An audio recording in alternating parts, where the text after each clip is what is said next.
Hey everybody, Japman025 here. Today I'm taking a look at my 104th Master Grade, the Gundam AGE-2 Double Bullet. This is an alternate weapons pack for the Gundam AGE-2 from the series Mobile Suit Gundam Age, and this is from the second generation, obviously. Let's have a look and see what we got. Now, for those of you who've already built the Gundam AGE-2, this is going to be very familiar. Torso, head, identical, 100% carbon copy. For those of you who've watched my review, you know I did a custom repaint and made it the Special Forces version. And a lot of people mention that they didn't think the kit was quite as good as I made it out to be. They had issues with the transformation, and more specifically, they thought the kit was kind of loose. And as I build this kit, you were right. It is a little bit looser than before. Granted, whenever you paint a kit, it usually tightens it up, and this is no exception. Now, the torso changes. The arms change a little bit. The forearm and the hand is pretty much the same, interchangeable fingers and the movable thumb. The shoulders, however, are completely new. And this is one of the best selling points of the kit. There is a lot of movement out of these shoulders. I'll talk about a bit more. But they heavily use ball joints. There's lots of twisting and turning and lots of poseability out of these things, which is a good thing, and I'll show you why in a bit.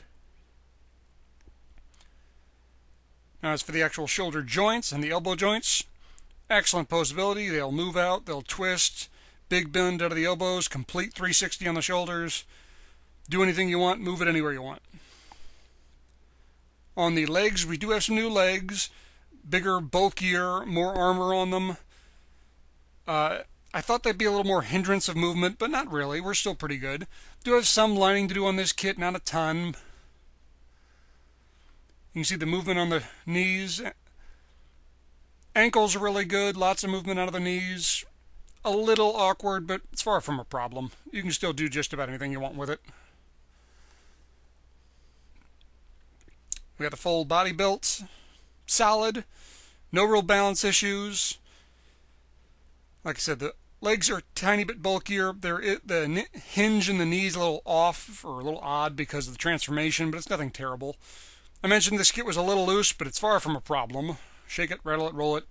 No problems. Still balanced. No issues. Add on the binders. This works just fine. Looks good.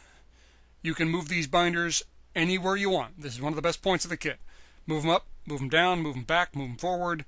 Spin 360. Anything you think you want to do with these binders, you can do them. No problem. Shake test. We're good. Didn't even move position, so no problems here. Binders are good. And if you bought this kit, you bought it for the binders, so they better be good. Decals on this kit, nothing really to write home about. There's a lot of tiny little decals that you probably never even notice.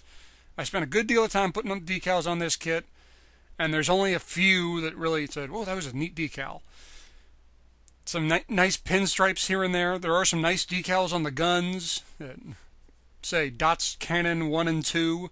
So this is just like the Dots rifle, except miniaturized, and you get two of them. So decals are nice, but nothing really to write home about.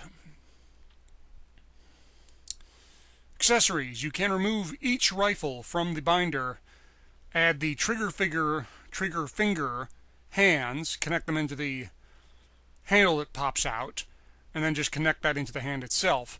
A little tricky to connect in there, but once you got it, you're good. And posing is limitless. You get some really neat poses with the double guns, on the ground, in the air, whatever you want to do with it. Beam sabers. Get two of them. They are the long blade and the short blade combo. Very New Gundam-esque. When not in use, you can put them in the back skirt armor. It was a little tough to get in and out on the original AGE-1. A lot easier now, probably because I painted it. You also get beam effect parts. Two gigantic beam saber blades, which will hook into those binders. As so. And they'll hook in and lock into place.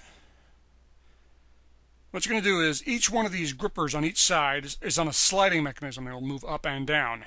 Here you see it completely up.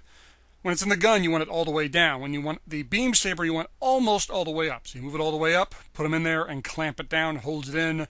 No problems, no weight issues, and you can still do just about anything you want with the binders.